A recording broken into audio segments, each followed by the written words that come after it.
Mr. Pearson. There you go. That should be better. Hey, there he is.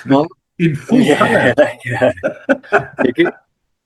Let me take my glasses off, mate. Cool, man. Did you get hold of Stretch? I just spoke to him. Literally, he says impossible. He's got like an incredible busy work day today. Okay. Yeah, because Stretch was like very influential because he was. I'll try and explain later, but because all the bands were like playing covers and stuff, but I think he was playing his original stuff, but not metal. It was progressive rock stuff. You see what I mean? So he was very prominent in those very early days when people were, for me, when the music industry started. To me, the music scene started in Joburg when I was going through that initial stage where there was nothing, there was no music, or people weren't getting together and playing in bands and rock bands that I knew of. That was, you know what I mean?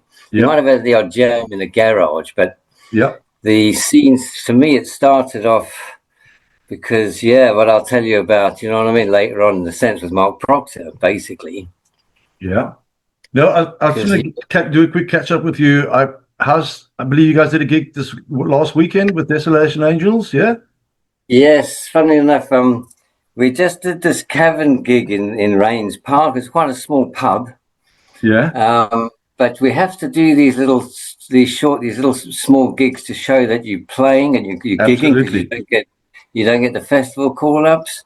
Yep. So it was nice because it was all my mates and stuff were there, but we just come back from Valencia, and that was like, that was mental. And then suddenly you played a gig out there. Yeah, we did a festival out there in last month. Yeah, we did quite a lot of. We were in Portugal in January.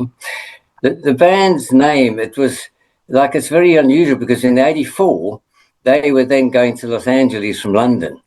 Desolation Angels toured the UK. They were doing really well. They were going to release an album, which then got delayed and therefore came out too late. But they hit LA, and they did it for 7 years in LA. They tried to hit, but by then it was the hair metal bands, the grunge bands. So if that album had come out in '81 and instead of '84. Did you wear hairspray, Clive?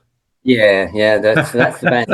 That's the bands I was into. You know what I mean? When I was in London, when I first joined Winter and stuff. We wanted to cover the scene, the rock, metal, gothic, punk, whatever underground scene in South Africa in these years. But they had an influence on the scene, and half the musicians in most of these rock bands ended up playing in metal bands. And we shared the same audience. We shared the same venues. Well, underground, you got it right. The underground, because to me, the metal scene, you can't. It's just too small to specialize in that. You see what I mean? You can't. Yeah, I mean, what are you going to say? There's a few metal bands there, and but that, that was it, wasn't it? In the sense. The age-old argument comes in: is what is metal? What is rock? What is hard rock? What is metal? I mean, in my mind, is AC/DC metal? No, they were a hard rock band.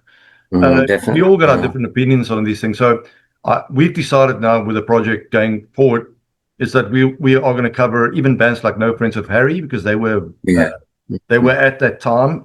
They played with some of the rock and metal bands. They shared the same audience, the same crowd, even some of the same band members. They sometimes shared across bands. Because I was thinking about that, and for me it was the Asylum Kids, Flash Harry, all those bands, Stretch, because he used to play a couple. I'm sure I saw him at a university gig once. Yeah. But they were the bands that influenced all the musicians that are now in Tyrant, Lynx. Yeah. You know what I mean? They were inspired by those guys, most of them. Tony Granger, I'm sure as well. But they definitely did start. So you have to. If you want to do the real music underground scene, you have to do the whole thing. You can't just do metal. For me, bands like No Friends of Harry and bands like Flash Harry and Dark Detachment, Asylum Kids, Wild Youth, all those bands were extremely important in shaping the underground music scene. And a lot of those members people who used to listen to this band started listening to metal. So we all met it. Yeah. Yeah, definitely. Anyway, that's the background of that. And I know that Stretch is definitely keen to do a thing about about the news. And I'd really like to know about the news, quite frankly. I mean, apparently were quite a big band in Cape Town and stuff. Yeah. Yeah, I hadn't heard. I think because that's when he moved to Cape Town from Joburg, Stretch. I remember because he worked in the music shop, and then he moved to Cape Town. So I just really didn't know, even heard of the band, to tell you the truth. You know what I mean? Yeah. So I was in Joburg and then I left in '84, and that's when it started.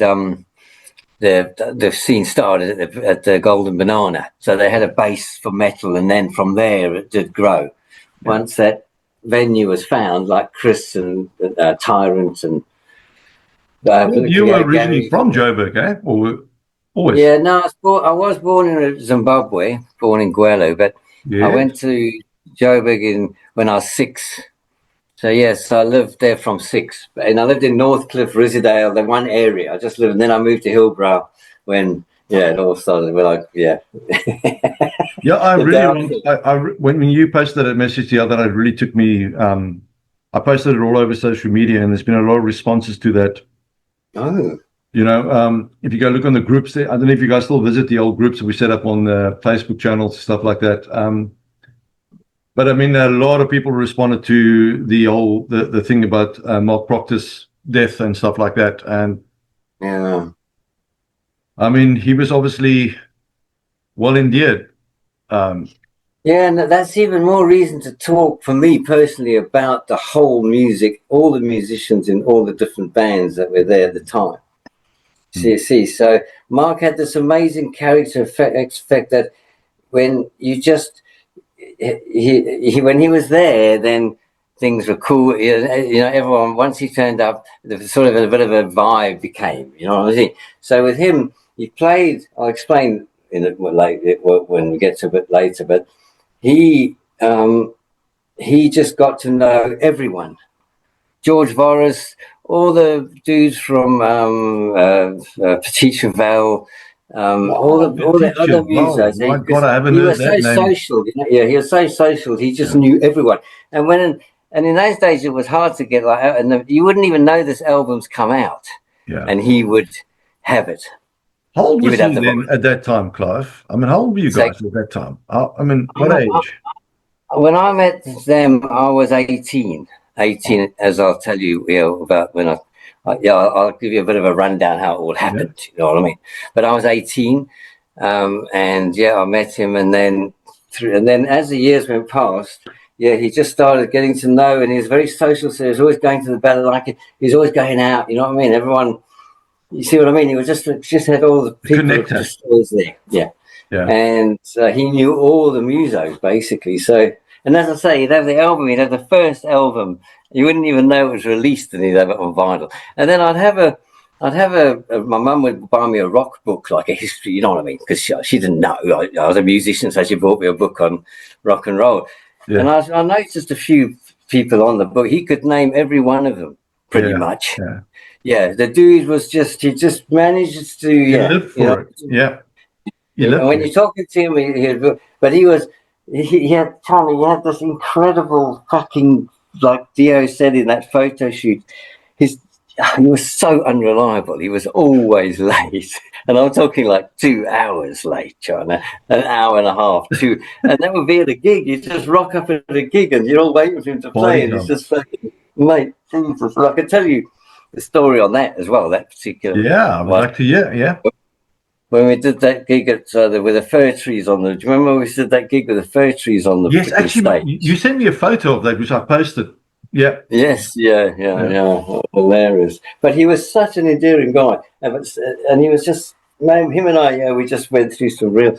As I say, we lived together, and it was just crazy shit, man. It really was insane stuff. You know what I mean? Was Black Rose his first band?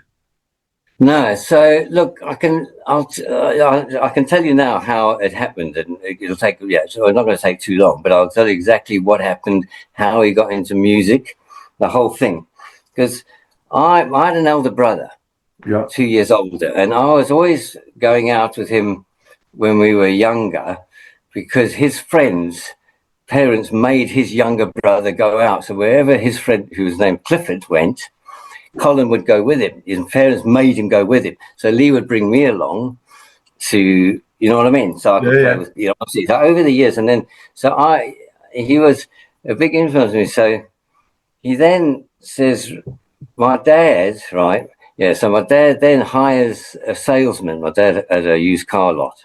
So he hired this English salesman. And then Lee pops around to me, dad. Lee's 2 years older, so I was about 18, he was about 20.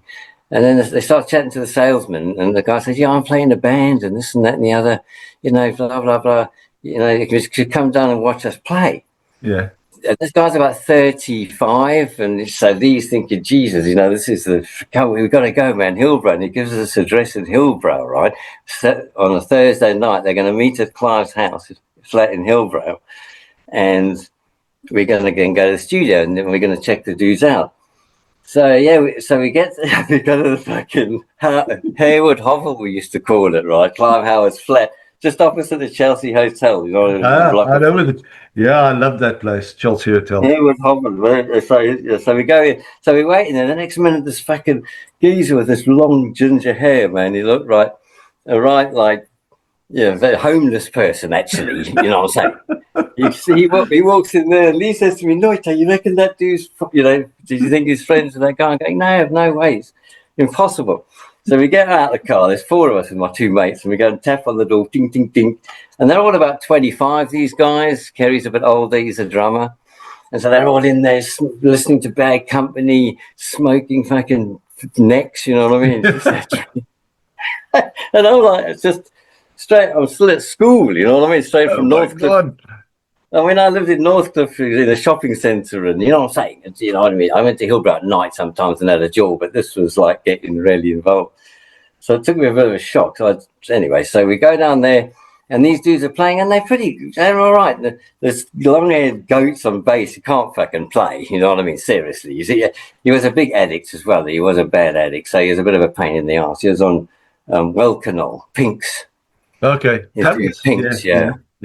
So and then Clive Howard then was so we started watching this band every second, twice on a Thursday and a Saturday. We'd go down and we'd smoke fucking dope and we'd just sit there and watch the dudes play, and Lee would be watching the drummer, and then Clive Howard suddenly meets Marc Proctor at his work. They're fixing electronic Casio things, yeah. So Mark, or he might have known him before. Yeah, he must have come to the studio, Mark. And yeah, how's it going? Yeah, cool. And he also knew Kerry, obviously the drummer, so they all knew, you know. So Mark, eventually Gary just fucking hoofs him out, and Mark says, "Now I'll play the bass." This is Gary Walker we're talking about, yeah? No, Gary, no. This is like this is just one of those clan of addicts that were in that part of the life, you know what I mean?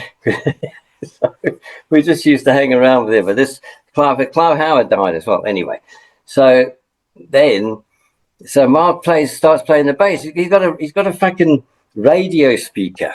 You know what I mean? You know, it's just really like, this is basic stuff. And Clive Howard's got a little twin fucking thing of playing.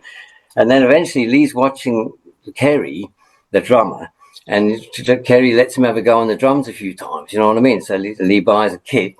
So then they start playing Lee, and then Kerry says, look, he's a bit older. He said, okay, I've had enough, you know what I mean? He wants to go to missus and all that shit, giving him loads of aggro because they were rehearsing like Thursdays, Saturdays, and it was just fucking crazy. Anyway, yeah. So Lee then joined as a drummer, and Marc Proctor, Clive Howard, and Lee played in this band. They didn't do many gigs in that sense.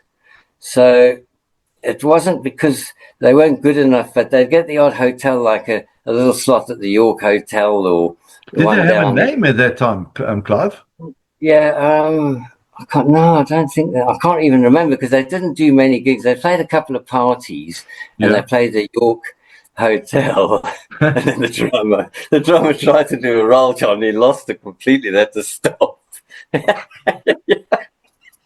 he wasn't. He could just keep a beat the drummer, but he couldn't really do anything flashy. And that's when Lee took over, mate. Yeah, Lee took over then because Lee was getting a bit better on the drums. So then Mark, he started playing. Then he got bored, man, and because he knew all the musos as well, he's obviously went and started playing with. I think he's playing with Jimmy Nicolau, was it Jimmy Nicolau? Of I don't see. I'm from Cape Town, Bruce, and remember one thing. So he started playing a little bit more, even jazzy stuff, or just groovy stuff. You know what I mean? Just playing with other guys. So I took over the bass. Just jamming. Yeah, so I took over the bass from Mark. You know what I mean? Because he said, "Yeah, Jesus," he said, "it's just simple stuff." And I was watching him. I used to go there twice a week, every week. You know what I mean? And just sit there watching. Yeah, it was easy stuff. Dang, dang, dang, dang, dang, dang, dang. It was all like bluesy. You know what I mean? It wasn't difficult. You know what I mean? But it had a groove, and it was cool. And we did well. We played Jabare Park. We played a few. Yeah. So the gig wise. So that's when Mark then went and joined Black Rose. So about a year later, I would say, he probably, when Carl and Gary came up from PE to Joburg, to form Black Rose, and Gary got to say, either you go to your girlfriend or you don't go, or you stay with us. Then Mark got drafted into the band, basically.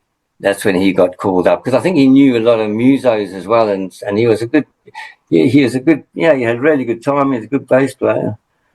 But even though he wasn't playing, when he joined Black Rose at the time, the full band was like Rolf was already in the band, Ian, and Carl. They were already Carl. So Gary, they were already formed, so they were just looking for a bass player.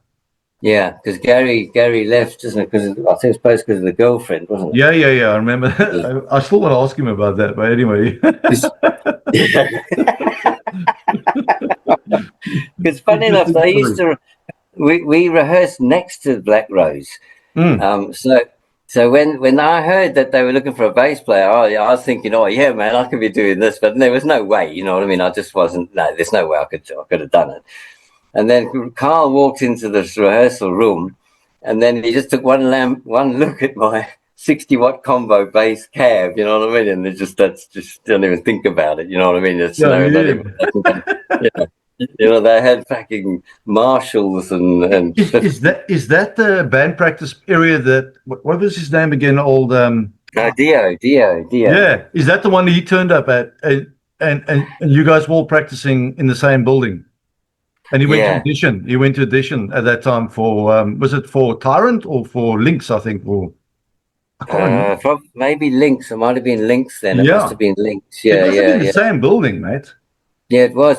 I mean, what happened when I'm talking about those early days with Clive Howard and the cast, you know, the guys when we met them, through my dad, there wasn't, I don't think there was many bands even rehearsing so they were older than us, 25, so they just hired an office in Fox Street building, basically. Fox Street, which is right by the bus station, the Joburg bus station, right? Yeah. Then you go 2 roads down this Fox Street. It's quite a small little street. And they had that place for a good year, at least a year and a half, I reckon. And because it was at night time and Saturday afternoon, there's no one there. And then I think what happened, the other bands sort of cottoned on. So then they all started rehearsing in the one building where Dio's talking about further down. I can't really remember it. Yeah. And then, the next minute, there was 3 or 4 bands all rehearsing there. But I think because we still stayed in the same building as Black Rose for a while, and then we moved. We moved to another building in opposite the city hall. Yeah. So we didn't go to that where all the bands were. Yeah, we moved somewhere else. So we didn't actually. It was only I think we all moved. It was me, Nipper, next door. Did you guys get kicked out, Clive, or did you guys? Yeah, I think in the end, I think it was. It was, yeah. Yeah, they had to. They cottoned on, eh? And then there was no gigs. It was just so we were all trying. We were musos. The band of gypsies would go and do all the hotel sort of gigs. They'd do around the country, I suppose. But for Joburg, we had the Stage Door. That was a regular gig you could get. Which was just behind near Chelsea on the other side of the Fontana. Yeah. So it's on the other side of the Chelsea side. Did the Chelsea Underground ever put on concerts? Chelsea Hotel. Yeah, because they normally had like, they'd have a resident band like Petit Cheval or a little. Yes. Most of the bands were cover bands. What were the bands? There was loads of them, weren't there? I think, Clive, for me, the first time I, as a Cape Townian, ever arrived in Hillbrow, and at that time I was a punk with a Mohican, shaven head. I was a proper Mohican with a leather jacket. And when we arrived in Johannesburg, we had no clue where we were going to stay. And the two guys that drove us up from Cape Town in their bakkie, they decided to take some acid and disappear. So they left me and the other dude totally alone in Hillbrow. It's the first time we've ever been there. I think it was about 1986 or something around there. And 86. Yeah, around about 86. And then I remember, I just thought, I saw the lights. I remember the Fontana, the chicken fucking place. And then I remember the record shop. It was like, whoa. And then we were like, where are these guys? They just dumped us here. So we went to the Chelsea Underground. I remember that because it had like red lights. It was like where the two roads of Hillbrow meets and the end going up like this building. Yeah. And we saw the lights, and they were playing like gothic-y punk and various music. So we went to park there, and about 2 days later, they located us there. That's my memory of the Chelsea Underground. How long did you stay up there for then? Oh, we were there for like a week. I ended up in a place called I was so shocked because from Cape Town, wow. But it wasn't hectic. It wasn't. But we stayed in one of the worst fucking places. Some punk guy met us at the Chelsea Underground. He says, "Hey, you guys can stay with us for tonight and 2 nights." Until my buddies turned back up. But we stayed in a place called Jeppystown, bro. And Jesus Christ. This is my introduction to Johannesburg. I walked around those streets as a punk with a Mohican fucking leather. I was mean. I had a big chain around on my leg. I mean, I was a real serious punk. I'll send you a pic later. And I remember walking down these streets and there were like old broken down refrigerators on the pavement and shit. I thought, fuck me. In Cape Town, no matter how bad it is, we don't have that crap. It was like, wow. It was fucking mind-blowing. Absolutely mind-blowing. Look, I mean, when I was there, lived in Hillbrow 1981 to 84, and you'd have to be, and I was born in Joburg and grew up in Joburg, so I knew. But then you could walk down the alleys there and down, you had to be a little bit wary. It was not bad. No, but I was streetwise in the sense I knew I'd lived there for a long, good few, but there was no real security. You'd lock your doors and and my car because I left my pedal bag on my seat once, my car got broken into, but you're going to have that. You see what I mean? Now, if you leave something inside, you're looking for trouble, isn't it? But generally it was quite a nice band. I at that time, Hillbrow. But you wouldn't want to be going to Jeppystown, China.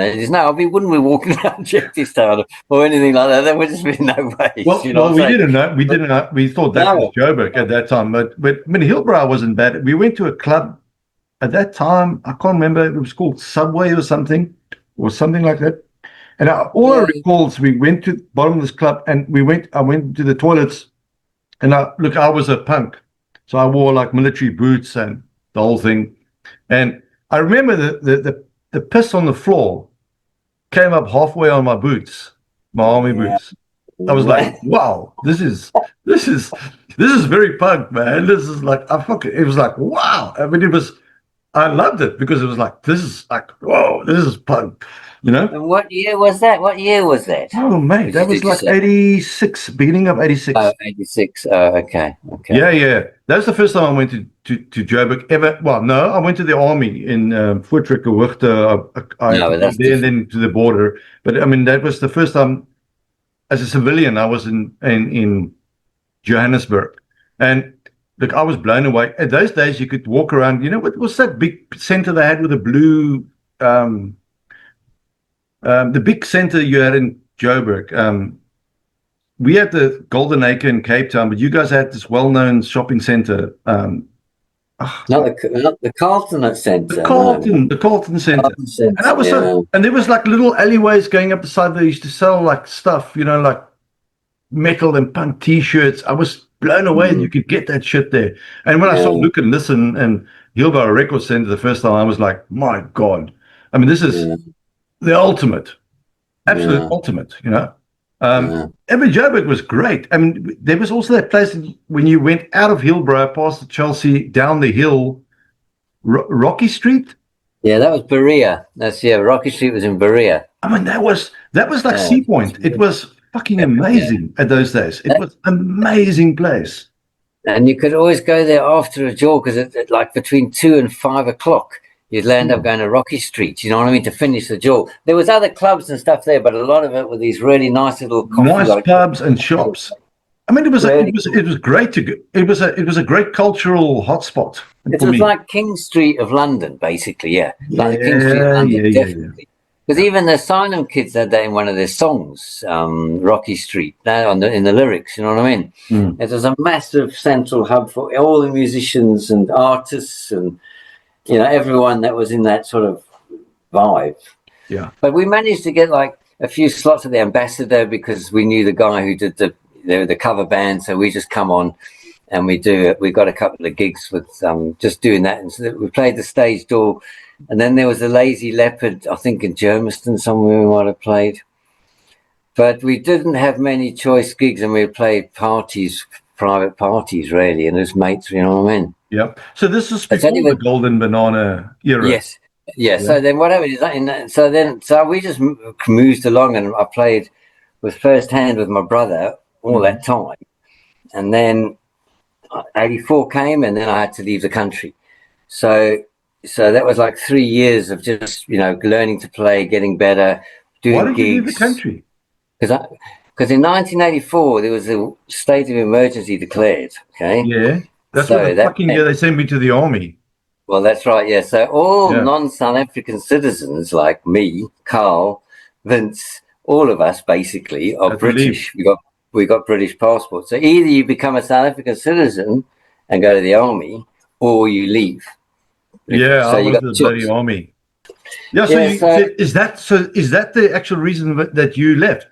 Yeah, yeah, absolutely. Yeah, and I've got a photo of you that I posted when you arrived in London. I mean, you were what 23, 24? I think, 22, maybe 23. Yeah. You look like a bloody old Iron Maiden or punk, bro. Yeah, when my mum saw me when I picked her up, she had a bit of a shocker, you know what I mean? She wasn't quite expecting that, you know. So where did you stay when you got to the UK? Did you have a place to go to? No, it was so fucking weird when you look back at it. No, because my mates had been over here and they said Earl's Court, go to Earl's Court. So I just head straight to Earl's Court because that's where the Aussies South Africans go to Earl's Court, mate. When I arrived, I went to Earl's Court. And that's exactly. I just booked in like a sort of bed and breakfast, and I said, you know, an Aussie pub, and down there, I went straight to the Aussie pub, and then I met people, and then I met people, and they got me a job in security, and then and then I managed to get myself Did Mark leave with you at that time? No, but that's the thing, you see. Because you said you're going to write a book. Somebody said they're going to write a book about somebody when their time in London was you, wasn't it? Yeah? Yeah, I mean, well, I was wanting to fucking write a fucking biography, just purely from touring Desolation Angels, just that, honestly, man. I mean, that's just the things that you can't make that shit up, you know, seriously, you cannot make that shit up. And we don't do a lot of gigs, but when we do go away, we certainly do seem to... So who went with you to London? I went on my own. The South African guy, you went on your own? Yeah, I went on my own, because Black Rose said, oh, well, they're going to go. Black Rose are going, you know what I mean? Everyone's out saying, so I thought, well, fuck that, I'm going to go. I'm going to go because I'm going to also become a muso. Maybe, at least I can... I went first. Yeah, I went first. I think I was the first one to go. And then Black Rose came about a few months later. And then, but Mark was all going, as far as I know, Mark was up for it, but he just looked at the big picture. And he's such a South African in the sense, he's English, he's an Englishman, you know what I mean? I don't know, he was too old, I think. He didn't have to go in, probably, by that stage. Yeah, I think he was too old. He was probably over 25. Like my brother as well. My brother was over 25. He didn't have to go in. Yeah, we didn't So, have that rule. When I was the first year they got 2 years. We got the 2 year thing, 1984. Yeah, I went and in 1984. did you Yeah. did you hold a South African passport though? Do you hold My dad's Scottish, so I had I was born in South Africa, so I had to go. Yeah, Oh, you had to I go. did 2 years in the fucking army in Yeah, mate. But 85. I Yeah. tell you that was something interesting, China, because I came over here, honestly, and all right, I managed to work and get a job, but I was working in security like 12 hours a day. You know what I mean? Just basically trying to scrape through. The summer was okay, Yeah, and then yeah, the winter hit. Mate, yeah, I got back on that fucking plane because I got a return ticket. yeah, yeah. Seriously, I got back on that plane in February because it was like, you're never going to make anything here. If you can't get onto a decent level and then get a decent job, you're going to be living like, you know what I mean, in a bad day-to-day, mouth-to-mouth situation. See what I That's mean? kind I of was a weird because security. it's weird that you went in 80. Which year did you go? Oh, And then you 84, came back in. 85. Yeah, but I'll tell you seriously, I'll tell you this story, I'll tell you this now what happened, and I fucking can't believe this is no bullshit, right? I'm driving along, I come back to South Africa, I'm driving along. My mates managed to con me into becoming a photocopier engineer. I learned how to quickly fix photocopiers, so at least I had Don't a tell me job. it was start with the Nashua, N. Nashua. Nashua, yeah, Nashua. I worked for Yeah, Nashua. yeah, yeah, yeah. Because So I'm driving around doing my photocopying, and now at least I know I can go back to England if I have to, because I've got a fucking, yeah. I've got a skill. I get a company car, you get petrol, you get salary, you Did can you get a live. See what I Cressida? mean? No, I had to buy my own little Toyota thing. I think my dad, yeah. Anyway, so I'm driving along and there's a freaking army dude there, right? So I pull over, yeah, come where you going, get in, blah, blah, blah. I said to him, I said to him, look, mate, I'm being called up, you know, I've got my papers, I've come from, he says, give me your phone number. I've got the database and I can see what's going on, because what's happened is there's so many people in flux that put people onto red and amber and green Yeah. because I can't take them all in at once. So I'll check your status. And lo and behold, he phoned me back. He said, no, you're on amber. It'll be at least another year before you get Wow. called out. So then I stayed there for 2 years. Mate, you could 2 years, imagine and only then, selling that information at that time. yeah, and then, yes. So I stayed 2 years, and then that's when I joined Lynx and played with Lynx and blah, blah, Yeah. blah, blah. Because that was And then I went 85, back, 86. Lynx was yeah, 85, 85. And then 86. I went Yeah. back to the UK in 87. Yeah. Then, Yeah. because I knew then I could go over, I could get a decent job, fixing good money, being a copier, and yeah. So you never went to the army, Cliff? I mean, Clive. No, so then I knew that if as soon as, because also I found when I went back, okay, I'd lived in the UK for a year, and I'd been, and I went to Europe, Amsterdam for a while, a couple of weekends, and I just thought when I got back, this is just not for me, China. And Lynx was good, that was cool, but it's just nah. Every day is Sunday's drying, or you know what I'm saying. There was no, I couldn't deal with it actually. In the end, yeah, I thought, nah, this But you isn't had a for me. British passport, obviously, at the time, yeah? Exactly, yeah. I've always been on a British passport, Yeah. yeah. But I did get a South African one. But when I came, sorry, man. So I come back on my return passport, right? So now I've got a return ticket coming back to Joburg. And I go to the passport control, and the dude checks you can't come in here. I went, hey, I said, what the fuck? He says, you can't come here, you're on a return. He says, you need a ticket out of here, China. You're a British citizen. So where's your Where's your ticket? return? Yeah, where the fuck's your ticket? So I said to him, no, hang on. So I managed to call out my call-up letter saying that I have to blah, blah, blah. I said, look, I've got to go to the army, man. Here's my call-up. Yeah, then you used it, yeah? And he said, right, report to the Home Affairs within 21 days or else you'll be arrested, basically. So I went to Home Affairs, got my ID book, got everything, got registered. So I would have been called up, definitely would have been called up. And then also by the time 87 came, I think everything was starting to wind down and they were going to have released Mandela and all that shit. Oh, yeah. Yeah. See what I mean? So when I it was left. good. I mean, if I look back at it, I've just got the whole reason I was where I was is because it was obviously my brother and hanging out with his mates and listening to their music. Did your But I was brother just also leave, Clive? no. They all stayed? He stayed there. He Yeah. stayed. He's got a business there. But I was just soon to be at the right place at the right time, Yeah. firsthand. Marc Proctor says, look, I'm moving on. Cool, I'll take his job. And then also when I come back from South Africa, from London, Marc Proctor, he didn't want to, or whatever happened, I joined Lynx, you know what I mean? Yeah. So, and I was all in the right place at the right time. But that was really due to my brother. You were fucking clever, mate. You worked so I did have the easy route.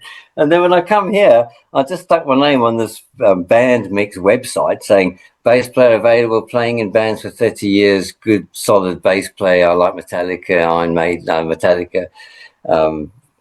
Maiden, AC/DC, you know what I mean? All these. And that's when Desolation Angels were looking for a bass player. It was amazing.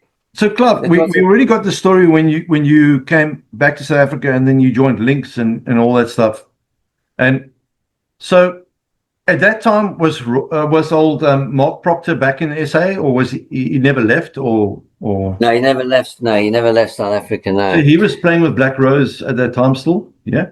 Well, no. So what happened was, in '84, Black Rose decided to go to UK, and I went as well. But Mark stayed in South Africa. He stayed in Joburg. Doing what? Well, that's what we didn't know, because we just came over here, basically. So I think he was working, and then he started playing probably with Mark, and that's when he joined Lynx, basically. Yeah, he joined Lynx maybe a year later, or maybe even less. I don't know, actually, to tell you the truth. But yeah, so for 2 years, I was in.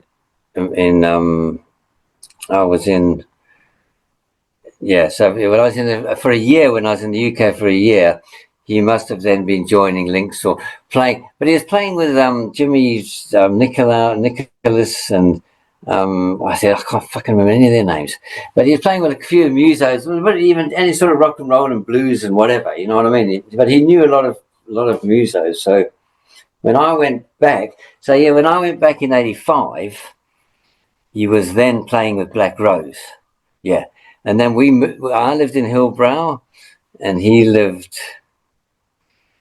That was before I fucking left to go to fucking, yeah. Because when all this car story we met, and Mark started playing in First Hand, we then moved to Hillbrow. So Mark, my brother, and Clive Howard were in First Hand, and we moved into Hillbrow, and we moved around the corner from Clive. Sorry to interrupt you. You speak about your brother a lot, and I remember the story about that's how you got your bass guitar through your brother, yeah. Did your brother play any musical instrument, or was he involved in any bands? Yeah, he played the drums. Yeah, he played the drums. My brother played the drums. Yeah, so when we met that dude and we were hanging around with Clive Howard and Marc Proctor, and then Lee was watching the drummer, basically. Yeah. And so when the drummer left that band, Lee joined. So I thought, fuck it, I'm going to learn the bass. And then I said to Chris Gaskell, that's when Chris Gaskell told me that short neck. So I was at home practicing the short neck thing, and then Mark then decided to move on, and then I joined the First Hand, and then we moved into Hillbrow, and Mark and I were still buddies, and so we moved around the corner from him, and yeah, we just used to freaking he'd just be partying all the time. Then we moved into a house together in Northcliffe Hill, me, Mark, and another dude, and that's when I was with Lynx. So Mark then left Lynx, and I took over with his bass playing, but we were living together. We're not at that time, but we ended up living together. And then after that, I came back to UK in '87. Clive, why have I got not a single picture? I've got a video, and I'll give Lynx this one credit. Of all those bands at that time, the only band that exists a video of is Lynx. But I don't have any bloody photo of Lynx. No, I did. I saw there was one or two that were posted on the thing. Yeah, but I don't have any. So I've asked my brother as well, because he sent me some photos that he took from. He's going through his photo. I think it's his photos, and I said, if you've got anything, send. But we don't. But photos were expensive in those days as well. Sure. Yeah. You know what I mean? Rolls of film, no, they were freaking, they cost you an arm and a leg. I've got that one black and white photo of us with the British flag. I don't know if you've seen that one. That was I would love to see that. That's the gig that Mark Vass is always on about. That's the first time I saw you guys play live, is when you guys played in, I think, Benoni. Yeah, Vanoni, it was. Yeah, where you did that big festival. Is that where that Yeah. video was shot? Yeah. No, I don't. The video, no, there wasn't any. Mark was still with the band then. No, I hadn't joined the band then. Yeah. Mark was playing bass when he saw them, and even then, I didn't have any bloody photos of it. But I'll have a look around and I'll just dig and send them to I'd appreciate that, mate. I remember doing the interview with Ian and with Prommel, Rolf, when they went to the UK. So I think they had to replace Carl Apples, right? Yeah, they are. Yeah, Carl never. Yeah. I don't think Carl joined them in the UK. I might be wrong. No. Carl, so Rolf, Vince, Rolf, fucking Ian, Yeah. and Carl, they all came, the three of them. Mark, so they needed a bass player. So I know they found a bass player, and they changed the name to Bad English. Bad English. Yeah. They did a video. They did do a video, but I think Ian also left and Vince took over. But yeah, it was Ian. Vince took over by then, and then they become Belladonna. So yeah, all the Black Rose came over except Mark, and they got a replacement bass player or a new bass player, and then they started gigging, and then they changed the name to Bad English. So what you're saying, what you're saying to me, mate, is that Clive, Mark never left South Africa. Yeah, that's right. Yeah, no, he never left. No, he never went with them. So when the band, from what you know, when Black Rose left, I mean, so he was pretty much left destitute. So what did the bloke do? I mean, who, Mark? Yeah. Oh, he had his fingers in so many pies. He just loved South Africa too much, I think. And he knew that, it's fucking tough over here. I think we had a bit of fucking golden fucking pavements and, blinkers of gold in our eyes. You see what I mean? I think he was more practical. And he took a big look at it and just thought, no, he enjoys this, just wanted to stay. He couldn't commit. And same with Tony Granger, but Tony Granger's phenomenally successful, you know what I mean? Because he would have been, he was so talented. I mean, fuck. But he wouldn't commit either. No. There's one man that I would absolutely love to interview. Definitely would be Tony Granger. He would never do it. I don't think he was even alive at this stage. But I've heard so many stories about Tony. I mean, even Johan used to worship Tony because he worked for the same advertising company years back. But I mean, he's like an enigma type character. He was quite a difficult bloke from what I pick up. Yeah. Yes. Yeah. But quite driven. Yeah. No. Absolutely. And yeah. I mean, he was obviously quite controlled. He liked to amuse. So if you know. So, but I mean, I'm a very passive bass player, and I'm not going to argue. I'm not going to kick up a storm. You know what I mean?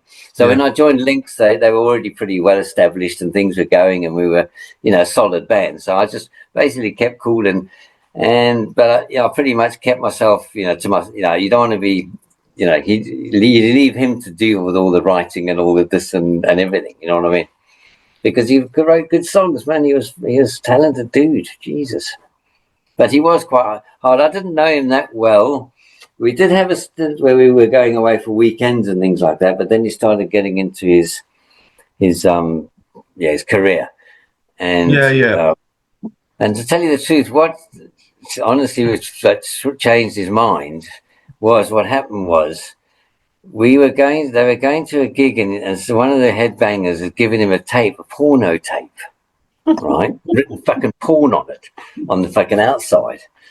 So they're going along, and what happens is they pull over, and then fucking idiot fucking head in the car behind misjudges and goes smacking into the back of him, basically on the hard shoulder. And then the old bill arrival or something, or there's a roadblock or something, and they pull it out, and it's his car. Yeah, it was banned in those fucking days. Remember, Scope magazine was about the worst we could get. Yeah, so the copper said, Jesus, what the fuck you write that on there for? You know what I mean? In the sense, he said he probably wouldn't have even noticed, So yeah, the cops the cops really took that one home and went to watch it. Yeah. So they arrested him, and his lawyer obviously said to him, China, if you fucking get a criminal record, you're not going anywhere out of this country, basically. You know what I mean? Especially America. And that was it. I think that was the one. Oh, you reckon that was like the switch? And then we did that gig that Dio mentioned. We did that gig. Yeah. And I think that was an excuse then to cut it. You see what I mean? Right, now I can. And then we never heard from him again, basically. He did come when I was in London in 92. He moved to London with his family just for a while. He was working in central London. So I did meet him a couple of times for dinner twice. You know what I mean? Dinner. But he wasn't a person that you really connect with. I felt. Oh, you know what I'm saying? I think in our lifetimes, Clive, I think we can all say the same thing. We've met friends or people who came along the journey, and when you meet them again, some of them are still the same, some of them are just completely different people. So it's like, yeah, and I'll tell you what, if you're sitting there 64 years old, China, what the oh, mate, you're not so fuck. You know what? I'm turning 60 in fucking January, mate. So I'm already known as grandpa, so fuck me. But yeah. Man. Yeah. It's just, I mean, it's got fuck all to do with it. No, I mean, thank fuck. When I look back at it, you know, if you just stayed the normal life and stayed in the one house and the blah and the family and just, you know what I mean, you'd be pretty sorted by now. But being a muso in the way I have been, always played in bands, and now for the last 12 years I've been playing with quite a high profile band, and we can tour and go to Europe. And I'm going to ask you about this. I'm going to interrupt you. I'm going to ask you about that. So that, honestly, believe you made the right move. I think you did. Personally, I think you did. With the UK. Yeah, well, yes, coming back here. Yeah. So what happened was, because I had two boys and they'd grown up from two. One was 2 when we arrived and the other one was 6. So they'd had 10 years there of nice living. You know, when you're that young, it's so important you have that nice outdoor, nice weather. And it was fantastic. Private school, you know, it was fucking cool. You know what I mean? And I worked I did a few odd jobs and worked here, but I got a really good job selling software, document management software to America. So I got paid in dollars. So for every dollar, I got $10 or $15. So yeah, but then like IT, it went software as a service. So you didn't have to install the system on the server. So it's £15, you log in, you don't need me, you know what I mean? So then I got made redundant, and my kids were they're going to high school, and I thought there's no future. I can't earn the money I'm earning like I can because I'm earning dollars. So after 10 years, I said, right, that's enough. Let's come back to you. I mean, I think the reason this band starts, and you know, there's history with this band because the 2 original guitarists reformed the band. Yeah. Keith and Rob. So what happened was they're both very good, gifted musicians, but that means that you got to be able to know how to treat. You know, you got to know how to deal with them. Basically, you see what I mean? And so what happened was Rob and Keith were always factious and fighting, but they got it together, and then we were together, and then we started recording. So we got together in 2014 or 2012, and then by the time 2019 came, we were recording Burning Black, and Rob wanted to go out and do all these crappy little pub gigs that I was talking to you about and just tour all the time like they did in 1981 when they just fucking went around the country. We're not doing that. We're fucking 65 years old, John. I'm not fucking going and play. We play only big festivals. We don't play crappy pubs except the odd one. Yeah. So he just fucked off and left. We went to the studio the next day to start the recording of the next songs. And the sound engineer says, no, the came and he got his equipment and his fucking guitar and he's fucked off. Because our singer, he was asked to reform with Elixir, another band from the 80s, Elixir, very good band. And so we said, yeah, that's fine. What happens if gigs clash? We don't do enough. Don't even go down that way. Yeah. Paul, you're fine to go and sing with Elixir. You know what I mean? The fans want to hear your fucking music. So Rob, fuck that our management company, and Rob said, so we fired the management company. Said, well, at least you guys had a management company. We could never say that. and then Rob just fucked off. But then Richie came along because he was the guy who was recording us was Grim Reaper, Steve Grimmett from Grim Reaper. Wow. He was the studio engineer, So he had lost his leg on that tour, you see. Yeah. So he was anyway. But Richie was his guitarist, Richie Yates. So he said to me, "Don't worry about it." He says, "I got this geezer, Richie Yates," and he came and he auditioned. And now the chemistry of the band is fine. Now the chemistry, no one's trying to get into this whole level. No one's putting pressure on us. So that's why we've been together for 14 years. So it was there was none of this real massive freaking. I want to talk about Desolation Angels pretty soon, but first I just want to wrap up the thing on old Marc Proctor. So yeah. So what happened to him? How did he pass away? And oh God, yeah, Jesus, it was not a nice story from what I've heard. I mean, so he was hanging up. So when I left to come back in '87. And in the 2 years I was there between 85 and 87, Mark became close. And as I said, we were so close, I used to take his positions in the band. You know what I mean? Both times I took his slot. So it was cool. And then in 87, I left. And I think he did have a baby with Anastasia about 5 or 6 years earlier. So he had that tie. And he met another girl. And then he moved to Krugersdorf, sort of thing. So he just became like a family guy, had a couple of kids. Stopped playing? Yeah, eh? He stopped playing?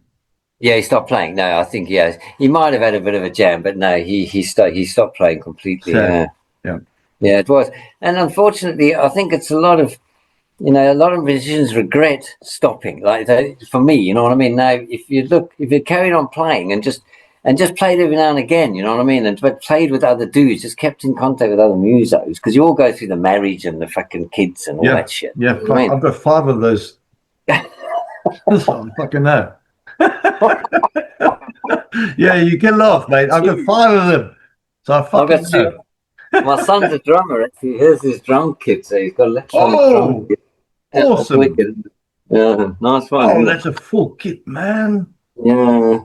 Dio's teaching him. Dio's teaching him for like 3-4 years now. What? Yeah, Dio's been his teacher for 3-4 years. But Dio's in Switzerland.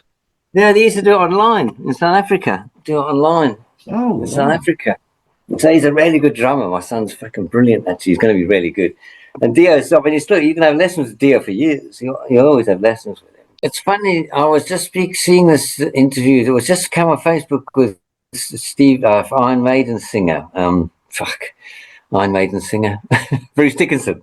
Yeah, Bruce Dickinson. And he was saying to him, how do you become a star? How do you do it? He says, look, it's not you. He says, when you go on stage and you think you're going to play and people are going to watch you, that's not the way it has to be. You have to go on stage and combine with the rest of them and then produce something that they're going to enjoy.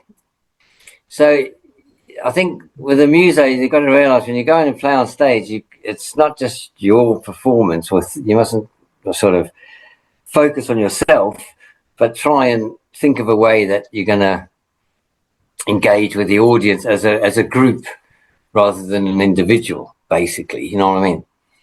But the thing I miss the most, and you're one of those lucky fuckers, excuse my French, live gigs is the essence of. It's the only.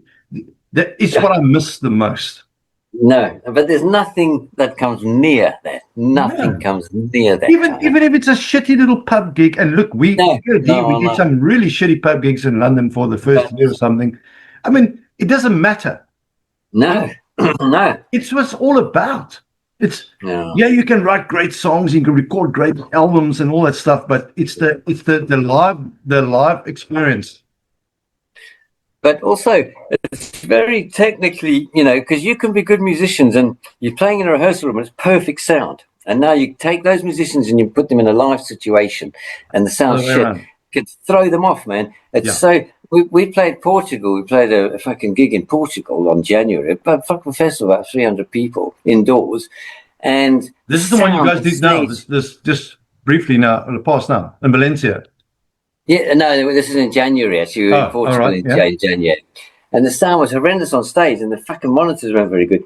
But we're so fucking tight, the they couldn't use any of their pedal boards because there was a fucking problem. The lead guitarist couldn't use his pedal board, so he had to go straight in the amp. Yeah, and then he breaks an A string the second song, and he hasn't got a spare guitar, mate. But we still pulled it off. We still got on there, and we fucking put on the show, and we pulled it off. You know, because they don't know what's going on out there. Yeah. You see what I mean? You just have to, and that's where it's so important to be gig tight. You can be rehearsal tight, but you've got to be gig tight because you've got these little anomalies that have been thrown in your face all the time, and you just have to. And then we pulled it off. But we've been 12 years pretty much playing this, you know what I mean, together. So now we can just go out there and. But you're doing the best of it in my perception, Clive. Yeah. And we've all got the best the ultimate. All the stress of recording albums. I mean, I know you guys are still releasing albums with Destiny and all that stuff, but the enjoyment that you getting out of it is that you got a good setup and you got a good band and you guys are playing live. I mean, even when we interviewed the first time, you were basically at a gig or going to a gig or about to go to a gig or after a gig. I can't remember, but I mean, you still playing live. I'm very lucky. It's what it's about. I mean, the only thing that sells albums or get people to join a band is when people see a band live. Yeah, exactly. The only way you can still promote a band that's different to what all the internet can offer is when you can actually play live and people can appreciate it, or sit there, even as 10 people in a pub. Yeah. And enjoy it. Yeah. And I get that feeling, you get that sensation going through your body, you know what I mean? When you're watching a band that you really enjoy. I can sum that up, okay? I can sum that up for you because we did this gig in Valencia, okay, a couple of weeks ago. And it was there was 200 people there, 250, about 250. So the stage was quite small. And the people were right in front of you, right in front of, between the monitors. So you've got this connection with them now. And I got on stage and then we started playing the first song and you can see they're quite young as well, the crowd, quite mixed, and they seem to be really getting into it. And then the second song, and I'm starting to engage with the crowd. You know, every time you hit a bass, you do that. And by the middle of the fucking set, China, these guys are going fucking mental. You know, there was a bit of stage diving and it was just the guys were going fucking ace. And the guy, and I've got my headstock on my bass and as I'm playing, the guys are sort of touching, you know what I mean? I'm putting it into their faces, you know what I mean? It's just like a heavy, and they just going mental. And then after the gig, I say thanks and bend down, thanks, hand up plectrums and shit. And they're tugging me, pulling me, and I'm going, whoa. Yeah. So they said, come. So I just sling the bass off the back of my shoulders, just chuck it on the stage. Nothing beats that, Clive. They crowd surfed me out to the fucking middle. They can toss me up in the air a few times, the crowd surfed me back. I mean, that's just, so it was just, that was the best for me, the best gig I've ever, and we did play well, the sound was excellent, you know what I mean, we pulled off, it was a fucking great gig, but that's, when you look in their eyes and you can see that, you can appreciation. That they're just, and then they're just fucking, this is just. For me personally, you know what I mean? What it means is that, you know, we as musicians, I mean, we're supposed to be artists, but we're not really artists, we're performing artists. So there's no point in performing your art if nobody's fucking engaged with it. I mean, that's what the energy that comes back from that, you know, the energy you give, they give, and you give back, and it's that whole unison of fucking. And I miss that energy ball of exactly. You know, and then I don't want to steal from your story, Club. I remember our first gig with a band called Strider, and if you've heard of Strider from Pretoria. Yeah, I think I might have done. I think we played in a place called Cherries 2 in Pretoria, and I got a Jackson Chauvel guitar. Oh, nice. So it's got a very pointed, very sharp headstock. And I mean, this gig there were so many people. There were more people on the stage than there were in the band. You know, like a couple of times. People were stage diving and crowd surfing and crazy. And at one stage during the gig, I mean, I was like you, I was just like going down into the audience with my guitar, and some guy bloke head banged, but he hit that with his forehead on the guitar. No. It was just blood everywhere. I mean, the ambulance came to pick up the guy, but it was blood everywhere. He wasn't fazed by it. For him, it was like a Yeah, it's like a Christmas. Yeah. I mean, no, that was a personal. You've been signatured by no studio recording, or no sitting at home writing the perfect song, or fucking comes close to that feeling. Tell me about Desolation Angels. So, who's in the band? And I mean, like you see, you guys do mostly the local circuit, yeah, and you do out gigs and stuff like that. But sell it to me, mate. Yeah. So what it was the two original guitarists, Rob and Keith. Yeah, they formed the band in 1981, and then they wrote this album, Desolation Angels, first album. And there was some good shit on that album, man. It was really weird for the time. It was really one of those, pushing borders a little bit on the heavy metal side, British heavy metal, very Saxon sort of ACD, whatever that Saxon. Sort of okay. So is it more like is it like new wave of British metal, of like sort of old Saxon, Iron Maiden? Iron Maiden, yeah. I mean, if you get time, listen to the first original album. But So what we've done in this new album, we've actually recorded a couple of those songs again, because the mixing wasn't, you know what I mean? It's just to see. So those are the songs we play when we go and gig at festivals in Europe, especially. We would have to play Valhalla, Spirit of the Deep, Fury. Those are the classic songs that keep the band live performance. And so we throw two in from the Sweet to the Meat, two in from Burning Black, and two in. So, but the core of the set is those 80s songs that people want to hear, where they've brought that album out. It did really well, in a sense. And then they decided. So what they were doing was just touring London. They had a tour bus in England, and they just toured England. I mean, they were just always touring. They'd sell out the marquee, and every weekend they'd be playing, living in the bus, doing it. You know what I mean? Living the life. And then instead of focusing on UK and Europe, everyone then wanted to go to America, LA. Everyone's going to LA. So they said, right, like we went to London from South Africa, they went to LA to make it in LA, and they did it for 7 years, and they're hanging around with Lars Ulrich and down all there when the Motley Crues and all that were happening. They were in that whole strip thing, that whole era, and they lasted 7 years, and then obviously that album came out too late. If it had come out a few years earlier, there's a thing on Talk Metal, and the guy does a 45-minute analysis on that, basically on why that album didn't. Send me that link if you can find it, Clive. I would love to. Yeah, I will do Metal Talk. Yeah, I must write this down. Yeah, Metal Talk. Yeah. So if you got time, have a listen, because that's very interesting as well. So there was just a shame, because Keith's such a good songwriter. Rob writes riffs. Yeah. Right. So then what happens? They come back, bands split up, and now the Cyclone Records in Germany say, look, we want to box set all your albums into a box set, 5 of them, all your recordings, release 5 albums of all the recordings. Some of them are duplicates, and crappy tapes, and you'll see it on the internet. Anyway, so it's a box set of 5 albums. Yeah.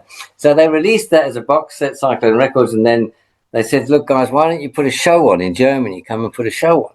So Keith and Rob got a drummer and a bass player and a fucking singer, because the other guys couldn't do it. It was just the 2 of them left. And then they went and played Germany. And then the bass player said, look, I can't do this. I'm not going to do any gigs. So that's when I auditioned. Fucking bass players, yeah. I know. So then I auditioned, got the job, and then they had another gig in Belgium. And that's when I then recruited my drummer. I knew Chris from years ago.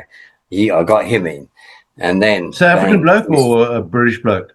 No, he was an English guy. When I first came over, he was married to my wife's sister, basically. I played with him in the 80s when I first came over here. So you see, Desolation Angels had the name, and they had the catalogue of songs, so that festivals, when we go play a festival in Germany, a festival in Holland, but on the way to the festival, we'd play the small gigs on the way, one in Netherlands, just a small little the circuit gigs, you know what I mean? And that's what we've basically been doing. But Rob, the guitarist, who wrote the riffs, he wanted to go on the road and give up our jobs, and I said, no, that's not happening. So luckily Keith writes the songs. So if Keith had left, there would be no new songs coming from decent songs coming out of Desolation Hours. But because Rob left, and we got a really good lead guitarist in, a really nice guy. It's really a four-piece, a Clive? Five. No, it's five. Yeah. Okay, yeah. There's two guitars. It needs two guitars, definitely. And so now the chemistry of the band, as I say, is now because we do it because we just love it. There's nothing else matters. We don't want to become. We're not just dreaming of becoming like the next level, and we're going to be playing whacking, and we're playing. With this guy, Rob he was convinced we were going to do it, packing our jobs. So he left. He packed up and left. And to tell you the truth, it's been freaking brilliant ever since. And that's about 5 years ago now. 5 years ago. Yeah. So now we just go and do these festivals when we get called up, and we do the odd gigs. We've got a road manager, so he deals with all the merchandise and the bookings and you see what I mean? Thank God for that, you know what I mean? I'm actually fucking blown away. I mean, also, we're trying to get to talk about our ambitions are, and we have got Lynx, and we did a festival in Swindon in behalf of Grim Reaper, Steve Grimmett, for his memorial, and an American promoter there, she wants our stuff, she wants us to come over there, she wants to release our album over there. Have you, as Desolation Angel, ever played in the US? Yeah, since you've been in the band? Well, they were there for 7 years in LA, so they have got some history there, but she's from New York, so she just wants to do a few gigs in New York. We did a radio interview and everything, which is being released when the new album comes out. So she's got this whole. How many albums has Desolation Angels done? Well, I mean, officially, there's the first one, and then they did a couple of singles, and then they did When the Flame Burns. Is that behind you? Yeah. 2, 3, 4, 5, 6. I suppose 6 albums, but that box set consists of 5 vinyl, but it's just all just jumbled from live gigs and this and that and the other, so you can't really include that. That's just a compilation of all the numbers. But they've done 5 or 6. We've got this new one coming out now, and then also in Brazil we've got this contact in Brazil because Richie, the guitarist, was and Japan. So these are the 3 places that we have got. It all depends on how much it's going to cost. Is a promoter prepared to get us? But the bands that have gone there, like Tank and Frame Mantis and all these bands that are around still, they did it. They pulled it off. Yeah. You see what I mean? Even the old punk bands like UK Subs and all those guys, when they go play in a place like Japan, it's a killer. And same with South America. I mean, they're the biggest supporters of metal. Yeah. That's a good thing about like I showed you that gig we're doing in France. They're all from the 80s, those bands, Girls' School, Tank. So they're all our age. So when we go to these, people are all our age, which is nice, you know what I mean? They're older crowd. But generally in Europe, the crowd is much younger. They come to watch our gigs. They're much younger, average of 30 to 35. Yeah. But whereas here, you do tend to get older crowd. So what does your normal week consist of? Well, look, I've got a day job. I do have a day job. So, I mean, I've got 2 boys that live with me. Luckily, I work for an IT company 10 minutes around the corner, so it takes 10 minutes to drive to work, 15 minutes. I do IT, telecoms, I help. So I'm just basically I'm a technical administrator, get equipment ready for the engineers, make sure engineers are functioning. And then I play golf quite regularly because we're not doing as many. Yeah, we're not playing as many gigs, basically. So I had to get out then COVID. So I thought, I'm going to go play golf because I played when I was younger in South Africa. So I go out. But then I just land up having a great big spliff on the freaking golf course. You know what I mean? That's the whole point, isn't it? And then you just... But so we don't rehearse as much, but we normally rehearse once every month, maybe. Yeah. If we had a gig coming up, then we'd rehearse before the gig. And then, that's it really. And I do practice a lot at home. I jam with my son. Yeah. I've obviously got... He plays the drums and quite. It's electronic. Yeah, it's electronic. So he's got the pads on. So Things are good now. As you know, my kids have grown up. They're done. You see what I mean? You got all that responsibility, even though they're still living with you. It does, in a sense, and it's nice.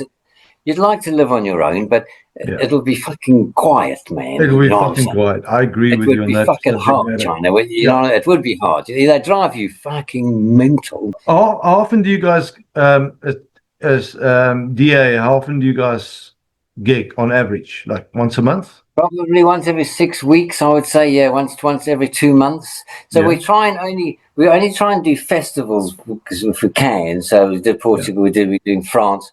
So they got to book a year in advance, though. These festivals are booked, so they're getting very thin on the ground since COVID. Yeah, they become thinner because we were doing a lot more gigs in Belgium, Sweden, Norway, festivals. You know, one day. So we'd only fly out on a Friday or drive and do it basically. Clive, my last parting questions to you. Behind you, on your left, you got a black vinyl, and you got another black vinyl, and you got like a red. What are those? Yeah. So when I came to England in '87 after Lynx, once I joined Lynx, and I came back, I joined a band called Pink Metal Kitchen, and we released that album in 1987. Pink Metal Kitchen.